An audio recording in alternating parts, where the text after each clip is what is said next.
رحیم یار خان میں اسلامیہ یونیورسٹی بہاولپور نے خواجہ فرید کالج کے 95% اسٹوڈنٹس کو فیل کر کے مستقبل داؤ پر لگا دیا۔ سینکڑوں طلبہ و طالبات سڑکوں پر نکل آئے۔ ڈپٹی کمشنر آفس کے باہر احتجاجی دھرنا، وائس چانسلر کے خلاف شدید نعرے بازی۔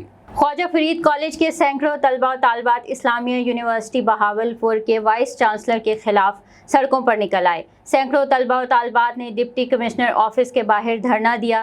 احتجاجی طلبہ کا کہنا تھا کہ 14 ماہ بعد پیپرز لیے گئے اور 6 ماہ بعد رزلٹ دیا گیا، جو کہ سراسر ناانصافی ہے، جبکہ اسلامیہ یونیورسٹی کے وائس چانسلر نے ذاتی مخالفت کی بنا پر ہمیں جان بوجھ کر نشانہ بنا کر 95% طلبہ کو فیل کر دیا ہے۔ اس دھرنے میں ڈسٹرکٹ بار کے جنرل سیکرٹری مرزا امین بھی طلبہ سے اظہار یکجہتی کے لیے دھرنے میں شامل ہوئے۔ ہم ڈپٹی کمشنر آفس کے باہر احتجاج کر رہے ہیں اور ہمارے احتجاج کرنے کی وجہ یہ ہے کہ اسلامیہ یونیورسٹی بہاولپور نے ہمارے جو آن لائن ایگزام لیے تھے اس کے نتیجے میں ہمیں 95% بچوں کو یہاں پہ فیل کیا گیا ہے اور 5% بچے جو کہ ان کے من پسند تھے ان کو شاید کہ پاس کر دیا گیا ہے۔ اب ہم یہاں پہ احتجاج کر رہے ہیں اس مطالبے کے لیے کہ وہ ہمارے جو پیپر ہوئے ہیں ان کو ریویو کیا جائے، دوبارہ لیے جائیں۔